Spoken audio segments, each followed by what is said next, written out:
जैसे लिखा हुआ है अधा प्रदत्ता नाम प्रश्ना नाम एक पदेन पदद्वयेन व उत्तरम लिखन्तु, यानी निम्नलिखित प्रश्नों के उत्तर एक या दो शब्दों में हमें लिखना है। अगर एक शब्द वाले हैं तो एक शब्द में लिखना है और दो शब्द वाले हैं तो दो शब्दों में लिखना है। पहला नंबर है पर्वत राजा का, यानी पर्वतों का राजा कौन है? तो पर्वतों का जो राजा है वो हिमालय है, तो हिमालय को पर्वत को राजा कहा जाता है, तो इसका आंसर हो जाएगा हिमालय। खा नंबर में है समुद्र कस्य चरणों प्रक्षालयति, यानी जो समुद्र है किसके चरणों को धोता है? तो जो समुद्र है वो भारत माता के चरणों को धोता है, तो यहाँ पे आंसर हो जाएगा भारत मातुः।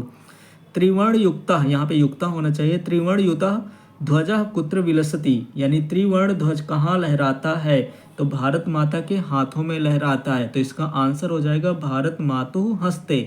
हस्ते का मतलब होता है हाथ। घ नंबर में दिया है कि ध्वज स्थित है, यानी कि ध्वज में स्थित केसर वर्ण है, यानी केसरिया रंग असमान किम वक्तुम प्रेरयति, यानी कि ध्वज में स्थित केसरिया रंग हमें क्या कहने के लिए प्रेरित करता है?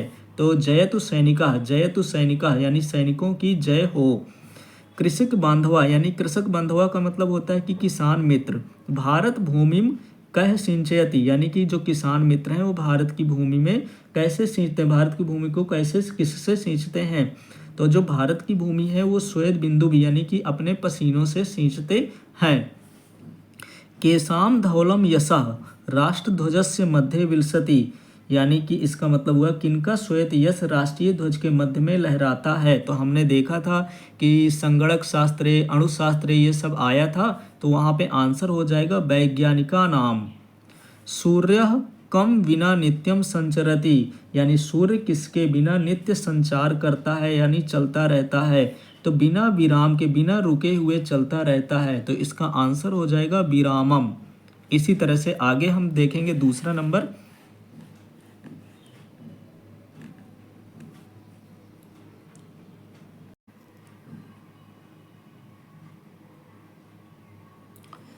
दूसरा नंबर दिया है कि अधः प्रदत्तानां प्रश्नानां पूर्ण वाक्येन उत्तरम लिखतु, यानी निम्नलिखित प्रश्नों के उत्तर पूर्ण वाक्य में दीजिए। जैसे यहाँ पे का नंबर में दिया है पवित्र नद्यः का, यानी पवित्र नदियाँ कौन कौन सी हैं? तो हमने पढ़ा था गंगा के बारे में, यमुना के बारे में, सिंधु, महानदी, नर्मदा और भी बहुत सारी नदियाँ हैं, पर मैंने यहाँ पे 3-4 नदियों के नाम लिख दिया है।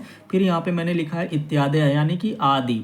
पवित्र नद्यः सन्ति, यानी यहाँ पे संति लिखना होगा, तो ये सब पवित्र नदियाँ हैं। सेकंड नंबर में है कि विविधेभ्यः प्रदेशेभ्यः जनाः किमर्थम आगच्छन्ति, यानी कि विभिन्न प्रदेशों से यहाँ पे लोग क्यों आते हैं, ये हमें बताना है कि यहाँ पे जो लोग आते हैं वो क्यों आते हैं। तो विभिन्न प्रदेशों के लोग किसके लिए आते हैं? तो तीर्थ क्षेत्राणाम धूलि ललाटे स्थापयन्तु विविधेभ्यः प्रदेशेभ्यः असंख्य जनाः आगच्छन्ति, यानी कि असंख्य लोग विभिन्न प्रदेशों से तीर्थ स्थानों की धूलि को अपने मस्तक पर लगाने के लिए आते हैं। ग नंबर में है कि धर्म चक्रम कम भावम बोधयति, यानी कि जो धर्म चक्र है, तो धर्म चक्र किस भाव को प्रबोधित करता है, यानी बोध करता है? तो उत्तर में है यहाँ से धर्म चक्रम चल नियम कर्तव्य पथे वैव न वीरम सततम चलम इति भाव बोधयति, यानी जो धर्म चक्र है इस भाव को प्रबोधित करता है कि कर्तव्य पथ पर निरंतर चलते रहो, कभी रुको नहीं, यानी कि ना वीरम सततम चलम, यानी रुको मत, चलते रहो। घ नंबर में है कृषक बांधवानाम परिश्रमेण भारत भूमि कथम संजायता, यानी कृषक जो जैसे किसान मित्रों के परिश्रम से भारत भूमि कैसे बनी? तो कृषक बांधवा नाम परिश्रमेण एव भारत भूमि हरित वर्णमयी समृद्धा सस्य श्यामला च संजायता, यानी किसान मित्रों के परिश्रम से ही जो भारत भूमि है वो हरित वर्णमयी, यानी हरी भरी समृद्ध और हरी भरी बनी हुई है। हरित वर्ण मतलब होता है हरे रंग की। तो हम देखेंगे तो किसानों के जो परिश्रम से भूमि है, भारत माता है, वो हरित वर्णमयी हुई है। समृद्धा का मतलब होता है समृद्धि। सस्य श्यामला च संजाता, यानी हरी भरी बनी हुई है।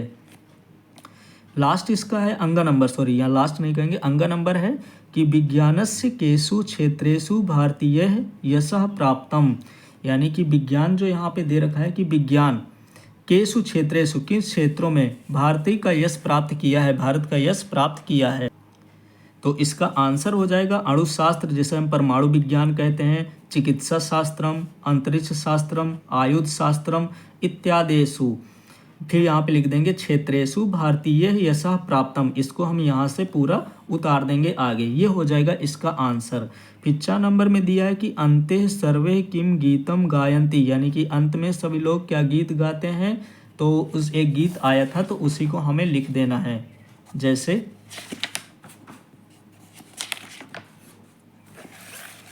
यहाँ पे एक गीत आया था तो इस गीत को हमें लिख देना है कि वयम बालका भारत भक्ता वयम बालिका भारत भक्ता वयम ही सर्वे भारत भक्ता पृथ्वीम स्वर्गम जेतुम सकता। ये हमें गीत आंसर में लिख देना है 4 नंबर के।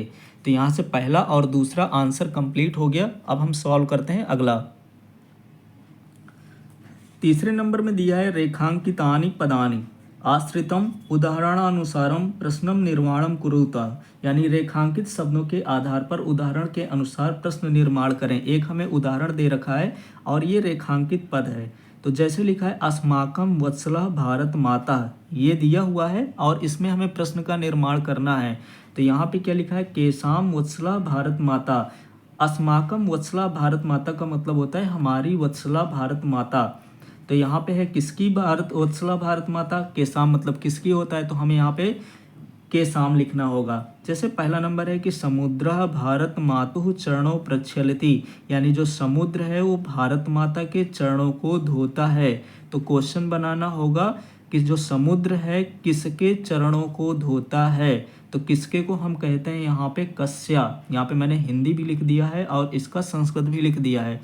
तो जो समुद्र है वो किसके चरणों को धोता है, तो हमें क्वेश्चन बना के लिखना होगा समुद्रः कस्यः चरणों प्रक्षालयति। ख नंबर में इसी प्रकार से जनः तीर्थ क्षेत्राणाम धूलि ललाटे स्थापयन्त्यु, यानी कि लोग तीर्थ क्षेत्रों की धूल को मस्तक पर लगाते हैं। जनः का मतलब लोग होता है, तीर्थ क्षेत्राणाम का मतलब होता है तीर्थ क्षेत्र की, धूलि मतलब धूल, ललाटे मतलब मस्तक और स्थापयन्ति मतलब लगाते हैं। तो कहाँ पर लगाते हैं, तो कहाँ को हम संस्कृत में कहते हैं कुत्र। तो जनः तीर्थ क्षेत्राणाम धूलिम कुत्र स्थापयन्ति, ये इसका आंसर हो जाएगा। ग नंबर में है वीरः, और वीरः में रेखांकित दिया हुआ है कि वीरः भारत मातुः सर्वदा सेवाम कृतवन्तः, यानी कि जो वीर हैं भारत माता की सदा सेवा करते हैं। इसका मतलब हुआ कि जो वीर हैं वो भारत माता की सेवा सदा करते हैं। तो भारत माता की सेवा सदा कौन करते हैं, तो यहाँ पे कौन को हम कहते हैं के। तो के भारत मातुः सर्वदा सेवाम कृतवन्तः। फिर घ नंबर में जयतु कृषकः, यानी किसान की जय हो। इति वक्तुम अस्मान प्रेरयति, यानी अस्मान की जगह हमें क्वेश्चन बना करके लिखना है कि पहले है जयतु कृषकः, यानी किसान की जय हो, ऐसा कहने के लिए हमें प्रेरित करता है। ये इसका हिंदी हो गया। तो किसे प्रेरित करता है, तो यहाँ पे हो जाएगा कान। तो जयतु कृषकः इति वक्तुम कान प्रेरयति। फिर अंगा में है कि नदी कष्टानि सहमानः प्रवहति, यानी कि नदी में रेखांकित शब्द है और इसका पहले हिंदी देख लेते हैं। नदी कष्टानि सहमानः प्रवहति, यानी नदी कष्टों को सहन करते हुए बहती है। तो कौन कष्टों को सह करके बहती है, सहन करके बहती है, तो यहाँ पे कौन को हम कहते हैं का। तो का कष्टानि सहमानः प्रवहति। फिर है 4 नंबर में वयम गौरववर्धनार्थम प्रयत्नम कुर्मः, यानी हम गौरव बढ़ाने के लिए प्रयास करते हैं। प्रयत्नम का मतलब होता है प्रयास। तो वयम गौरववर्धनाम प्रयत्नम कुर्मः, यानी हम गौरव बढ़ाने के लिए क्या करते हैं, तो क्या को हम कहते हैं किम। तो यहाँ पे प्रयत्नम की जगह हम लिखेंगे किम। वयम गौरववर्धनार्थम किम कुर्मः, ये हो जाएगा इसका आंसर। फिर आगे हम देखेंगे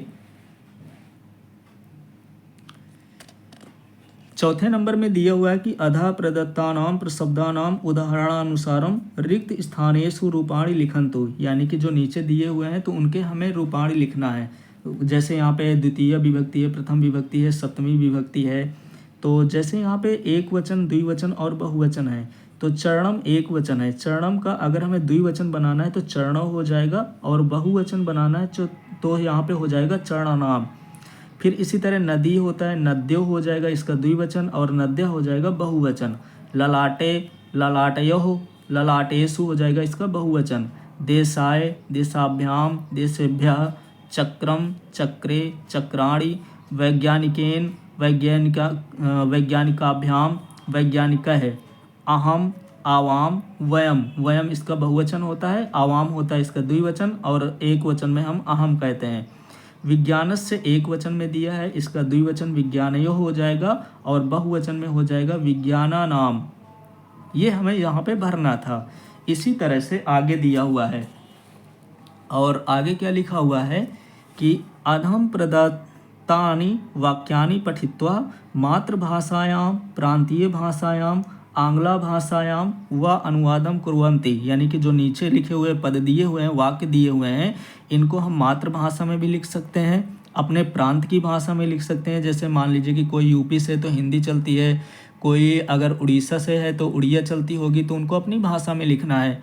फिर आंग्ला का मतलब होता है अंग्रेजी, तो हम तीन में से कोई भी भाषा में इसको लिख सकते हैं। तो जैसे का नंबर में है कि भारत भूमौ पवित्र नद्या प्रवहन्ति, यानी भारत भूमि में पवित्र नदियाँ बहती हैं, यहाँ पे त्रा होगा, भारत भूमि में पवित्र नदियाँ बहती हैं। भारतस्य मस्तके हिमालयः मुकुट रूपेण शोभयते, यानी भारत के मस्तक पर हिमालय मुकुट रूप में शोभता है या शोभा बढ़ाता है। आगे हम देखेंगे, गा नंबर में है कि भारत भूमो श्रेष्ठा पर्वतः विराजयन्ते, यानी भारत भूमि पर श्रेष्ठ पर्वत राज विराजमान है। फिर घ नंबर में है कि राष्ट्रध्वजे केसरः श्वेतः हरितः च वर्णः सन्ति, यानी राष्ट्रध्वज में केसर या सफ़ेद एवं हरा रंग है। वयम भारते जन्मः प्राप्तवन्तः, यानी हम सभी ने भारत पर जन्म प्राप्त किया है, ये इसका हिंदी अनुवाद था। फिर अगला नंबर है 6 नंबर में कि अधः प्रदत्तानां शब्दानां उदाहरणानुसारम विभक्तम वचनम चा लिखतु, यानी विभक्ति भी लिखना है और वचन लिखना है कि एक वचन है, द्विवचन है या बहुवचन है। विभक्ति में लिखना है कि प्रथम विभक्ति है, द्वितीय विभक्ति है, सप्तमी है या कौन सी विभक्ति है, उसको हमें लिखना है। तो इनको मैंने पहले से लिख दिया है, हम इनको पढ़ लेते हैं एक बार। तो जैसे यहाँ पे भारत माता दिया हुआ है, तो भारत माता यहाँ पे प्रथम विभक्ति है और ये एक वचन है, एक उदाहरण हमें दिया हुआ है। नद्यः यहाँ पे प्रथम विभक्ति है और ये बहुवचन में है। ललाटे का मतलब होता है मस्तक, यहाँ पे ये सप्तमी विभक्ति है और एक वचन है, मैंने एक लिखा है पर ये एक वचन हम लिखेंगे यहाँ पे। तीर्थ क्षेत्राणाम यहाँ पे षष्ठी विभक्ति है और ये बहुवचन है। देशस्य यहाँ पे प्रथम विभक्ति है और ये एक वचन होगा। बलिदानम प्रथमा विभक्ति हो जाएगा और एक वचनम हो जाएगा। कृषि वला, फिर यहाँ पे कृषि वल बांधवा, मतलब यहाँ पे प्रथम विभक्ति होगी और बहुवचनम हो जाएगा। असमान यहाँ पे द्वितीय विभक्ति हो जाएगा और यहाँ पे ये बहुवचन हो जाएगा। क्षेत्रेषु, क्षेत्रेषु यहाँ पे सप्तमी विभक्ति होगी और ये बहुवचनम में आएगा। फिर आगे इसी तरह से यहाँ पे दिया है कि जब हमने चैप्टर को पढ़ा था तो वहाँ पे लिखा हुआ था, बहुत सारी क्रियाएं आई थी। तो क्या लिखा है कि पाठे प्रयुक्तानि क्रियापदानि रिक्त स्थानेषु लिखन्तु, यानी जो रिक्त स्थान दे रखा है तो उसमें हमें क्रियापद लिखना है। क्रिया का मतलब होता है कि जैसे हम इंग्लिश में वर्ब कहते हैं। तो पहला तो यहाँ पे शृणुमः आया था, फिर दूसरा जानीमः, अस्ति, करोमि, भावामः, इच्छावः, शोभते, विराजयन्ते, प्रवहन्ति, सुशोभन्ते, आगच्छन्ति, विलसयति, विराजयते, प्रेरयति, बोधयति, प्रयच्छति। ये कुछ क्रिया शब्द आए थे, उनको हमें यहाँ पे लिखना था, तो मैंने यहाँ पे लिख दिया है। अब आगे देखेंगे। 8 नंबर में दिया है कि अधः प्रदत्तानां क्रियापदानां त्रिषु पुरुषेषु त्रिषु वचनेषु च लट लकारस्य रूपाणि लिखन्तु, यानी कि हमें यहाँ पे तीनों पुरुष लिखना है और तीनों वचन लिखना है और लट लकार में भी लिखना है। लट लकार का मतलब होता है वर्तमान काल में जो चल रहा है, प्रेजेंट टेंस में। तो हमें यहाँ पे तीनों पुरुष लिखना है और तीनों वचन के बारे में लिखना है। जैसे यहाँ पे भवती, तो भवती क्या है, एक यहाँ पे भू मीन्स होता है होना, यानी भू एक क्रिया शब्द है, उसी से यहाँ पे ये सब वचन और पुरुष बने हुए हैं। जैसे प्रथम पुरुष में देखेंगे तो भवती, भवता, भवंती, फिर भवसी, भवतः, भवत हो जाएगा, भवामी, भवावह, भवामा हो जाएगा। इस तरह से हमें लिखना था। सेकंड नंबर में हो जाएगा यहाँ पे अस्ति, स्थः सन्ति, यानी प्रथम पुरुष की अगर एक वचन में बात करें तो अस्ति होता है, प्रथम पुरुष का द्विवचन स्थः और बहुवचन सन्ति। मध्य पुरुष में है असि स्थः स्थ, अस्मि स्वः स्मः। इसी तरह से अगला है कि इच्छति हो जाएगा, इच्छतः इच्छन्ति, इच्छसि इच्छतः इच्छत, फिर यहाँ पे इच्छामि इच्छावः इच्छामः, फिर यहाँ पे इसी तरह से आगच्छति आगच्छतः आगच्छन्ति, आगच्छसि आगच्छतः आगच्छत, फिर आगच्छामि आगच्छावः आगच्छामः। तो एक चीज़ हमें यहाँ पे सब में कॉमन दिखेगी, क्या दिखेगी कि जैसे यहाँ पे छोटी ती है तो यहाँ भी छोटी ती में मात्रा लगेगी, यहाँ भी छोटी ती में मात्रा लगेगी, तीसरे नंबर में भी देखेंगे तो छोटी ती की मात्रा यहाँ भी लगेगी। यहाँ पे ता में आहा की मात्रा है तो यहाँ भी द्विवचन में भी ता की आहा की मात्रा होगी और यहाँ भी ता में आहा की मात्रा होगी। यहाँ पे बहुवचन प्रथम पुरुष में छोटी ती है और आधा ना है तो यहाँ पे आधा ना ये लिखा हुआ है और ती है। इसी तरह से यहाँ पे देखेंगे तो वही रहेगा, सेम रहेगा। जैसे यहाँ पे बहुवचन में मध्य पुरुष में देखेंगे तो था है तो यहाँ भी था है और यहाँ भी था है। यहाँ पे था में आहा की मात्रा है तो यहाँ भी था की आहा की मात्रा होगी और यहाँ भी था में आहा की मात्रा होगी। यहाँ पे वा में आहा की मात्रा है उत्तम पुरुष में तो यहाँ भी उत्तम पुरुष में वा में आहा की मात्रा होगी और यहाँ भी वही होगी। ये चीज़ें कॉमन होती हैं जब हम क्रिया लिखते हैं। तो इससे यहाँ से अब चैप्टर नंबर 1 कंप्लीट हो गया।